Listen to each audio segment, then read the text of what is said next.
Hello friends, welcome to Banking Nagari. This is Vaibhav Saini, Assistant Manager in State Bank of India. This video is regarding the last 10 to 12 days strategy for RRB PO and RRB clerk. You know very well 10 से 12 दिन का time केवल बचा है आपके RRB clerical के लिए और RRB PO के प्रीलिम्स के लिए. ठीक है, अब एक तो फर्स्टली ये जो लास्ट के 10-12 दिन रहते हैं ना, ये इन 10-12 दिन पे बहुत ज़्यादा डिपेंड करते हैं कि आपका एग्ज़ाम कैसा होगा और आपका रिजल्ट कैसा आएगा. ठीक है, तो मैं डूज और डोंट्स बताऊंगा कि क्या वो 3-4 चीज़ें हैं जो आपको इन 10-12 दिन में नहीं करनी है और कौन सी वो 4-5 ऐसी बातें हैं जो अगर आप फॉलो करेंगे इन लास्ट 10-12 डेज़ में तो काफ़ी फ्रूटफुल रहेगा आपके पेपर के लिए और आपके एक तरीके से क्वालिफाई करने के लिए. ठीक है, तो सबसे पहले अपन बात करते हैं डोंट्स को लेके कि आपको क्या नहीं करना है और पॉइंट नंबर 1 से स्टार्ट करते हैं. सबसे पहली बात मैं मॉक्स की करूँगा.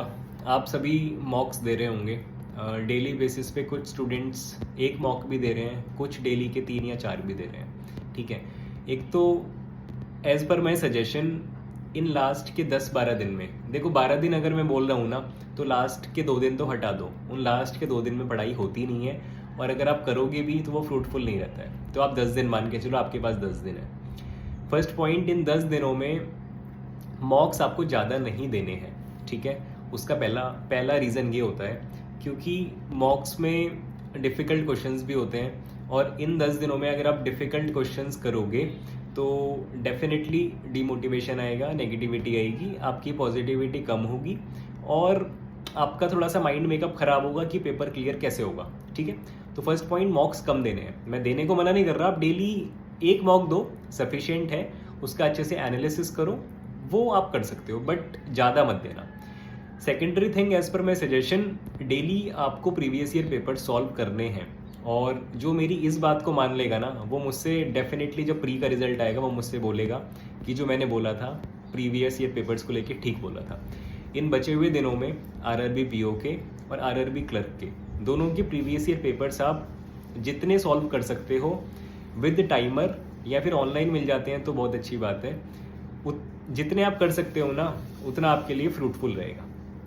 ठीक है, तो फर्स्ट पॉइंट हो गया मॉक्स को लेके और आपके प्रीवियस ईयर पेपर्स को लेके. सेकंड पॉइंट, कोई मेंस की प्रिपरेशन आपको अभी से नहीं करनी है. अभी तक आपने जितनी करनी थी आप कर चुके हो. ठीक है, चाहे वो बिगिनर्स हों चाहे वो रिपीटर्स हों. अब इन बचे हुए 10-12 दिन में केवल प्री पे फोकस करो. ठीक है, कोई मेंस का क्वेश्चन सॉल्व नहीं करना. Not even a single puzzle, not even a single DI. मैं भी ऐसे ही करता था. मैं पहले मेंस की करता था, बट जब प्री क्लोज होता था तो लास्ट के 10-12 दिन में केवल प्रीलिम्स और प्रीलिम्स, क्योंकि प्री में स्पीड का गेम है. अब इन 10-12 दिन में आपको स्पीड पे काम करना है. ठीक है, तो सेकंड पॉइंट, कोई मेंस का क्वेश्चन नहीं करना. थर्ड पॉइंट, आपको कुछ भी अब नया नहीं करना. मान के चलो कि कोई भी ऐसा टॉपिक है आपका, चाहे अरिथमेटिक का हो, चाहे रीजनिंग का हो, चाहे आपका क्वांट्स का हो. जो रिपीटर्स हैं उनके तो सारे टॉपिक्स कवर्ड होंगे, बट मैं बिगिनर्स की बात कर रहा हूँ. इन बचे हुए दिनों में कुछ नया आपको ट्राई नहीं करना. ठीक है, जितना हो सकता है पुराना रिवाइज करना है. ये हो गया आपका थर्ड पॉइंट. फोर्थ पॉइंट, बचे हुए दिनों में no party, no function, no marriage ceremony. कहीं नहीं जाना, घर से बाहर नहीं निकलना, कोई फंक्शन अटेंड नहीं करना, कोई पार्टी अटेंड नहीं करनी. छोटा सा रीज़न ये है, फंक्शन पार्टीज अटेंड करोगे, रिलेटिव्स मिलेंगे, नेबर्स मिलेंगे, फ्रेंड्स मिलेंगे, सामने से क्वेश्चन आएगा, जॉब नहीं लगी, क्यों नहीं लगी, फालतू में नेगेटिविटी आएगी. इसलिए इन बचे हुए दिनों में सब कुछ अवॉइड करना है. ठीक है, ये तो होगा आपके डोंट्स कि आपको क्या नहीं करना है. अब हम बात करेंगे डूज पे कि क्या वो ऐसी 4-5 बातें हैं कि अगर आप फॉलो करेंगे तो आपके मार्क्स इंक्रीज होंगे और डेफिनेटली सिलेक्शन हो जाएगा. ठीक है, पॉइंट नंबर 1 से बात करते हैं. अगर अभी भी आप 3 या 4 घंटे ही पढ़ रहे हो तो वो सफिशिएंट नहीं है. डेली का आपको देखो 6-7-8 घंटे तो निकालना पड़ेगा पढ़ने के लिए. और जो मेरी वीडियो देख रहे होंगे वो मुझे कमेंट में ज़रूर बताना वो डेली के कितने घंटे पढ़ रहे हैं. ठीक है, ये बहुत मैटर करता है कि आप कितने घंटे पढ़ रहे हो. और ये भी मैटर करता है कि पढ़ने के साथ साथ ऐसा तो नहीं आप गाने चला के बैठे हो, आप कुछ और कर रहे हो. वो बहुत मैटर करते हैं कि आप स्पेसिफिकली पढ़ाई कर रहे हो उस टाइम में. ठीक है, तो प्री से पहले एटलीस्ट 7 घंटे की स्टडी आपको डेली करनी पड़ेगी. रीजनिंग और क्वांट्स को टाइम देना पड़ेगा. ठीक है, सेकेंड पॉइंट देखो, जैसे हमने मॉक्स का डिस्कशन किया था कि आप डेली बेसिस पे एक मॉक लगाओ। उसमें भी देखो दो टाइप के मॉक्स हैं आपके, one is sectional mock, one is topic wise mock. Sectional mock से आपको हेल्प क्या मिलेगी कि आपकी स्पीड पे काम होगा। आप ये जज कर पाओगे कि अगर 22 मिनट में 22.5 मिनट में मुझे रीजनिंग करनी है तो मैं कितना कर पा रहा हूँ। ये तो सेक्शनल मॉक से आप जज कर लोगे। बट अगर मैं टॉपिक की बात करूँ कि सपोज सिलॉगिज्म के 5 क्वेश्चन आए हैं, वो एक पर्टिकुलर सिलॉग का क्वेश्चन आप कितने टाइम में कर पा रहे हो वो आपको पता लगेगा टॉपिक वाइज मॉक से। क्योंकि देखो सिलॉगिज्म की अगर मैं बात करूँ तो यहाँ चलो कोई भी टॉपिक है वो आपको मिनिमम टाइम में करना है और ये पता लगेगा आपको टॉपिक वाइज मॉक से। टॉपिक वाइज मॉक कह लो, या अगर मैं बोलूँ कि आपके पास अगर प्रीवियस ईयर की बुक है, अभी तक जितने भी सिलॉग के क्वेश्चन आए हैं लेके बैठ जाओ, टाइमर लगा लो 15 मिनट का और जितने कर सकते हो सिलॉगिज्म के क्वेश्चन कर दो। इसको मैं कहता हूँ टॉपिक वाइज, कि एक बार सारे सिलॉगिज्म के क्वेश्चन उठा लिए, एक बार सारे ब्लड रिलेशन के उठा लिए, एक बार सारे इनइक्वालिटीज़ उठा ली, मतलब प्रीवियस ईयर की बात कर रहा हूँ स्पेशली। ठीक है, ऐसे ही आपको पजल्स का करना है। इस टॉपिक पे मैं एक सेपरेट वीडियो भी बनाऊंगा अभी यार, कि आपको मतलब किस तरीके से ये सेक्शनल और टॉपिक वाइज मॉक्स और प्रीवियस ईयर पे काम करना है। एक मैं सेपरेट वीडियो बना दूंगा डिटेल में थोड़ा सा। ठीक है, ये हो गया आपका सेकेंड और थर्ड पॉइंट। फोर्थ पॉइंट है कि आपको थोड़ा सा ना स्ट्रैटेजी देखो खुद की बनानी पड़ेगी। मैं बताऊंगा वो स्ट्रैटेजी मेरे लिए काम करेगी, हो सकता है आपके लिए काम ना करे। तो फर्स्टली पेपर को अटेम्प्ट कैसे करना है ये आपको इन बचे हुए दिनों में सीखना पड़ेगा, मॉक्स की हेल्प से या प्रीवियस ईयर पेपर की हेल्प से। अटेम्प्ट करने का मतलब ये होता है, एक तो देखो सीक्वेंस है कि 1 नंबर आया, 2 नंबर क्वेश्चन, 3 नंबर क्वेश्चन, आप फ्लो में अटेम्प्ट करते जा रहे हो सकता है किसी बच्चे के लिए ये फ़ायदेमंद रहे। सेकंड टाइप के स्टूडेंट्स होते हैं जो पहले पजल्स करते हैं फिर मिसलेनियस करते हैं, और थर्ड टाइप के होते हैं जो पहले मिसलेनियस करते हैं फिर पजल्स करते हैं, मेरी तरह जैसे मैं करता था।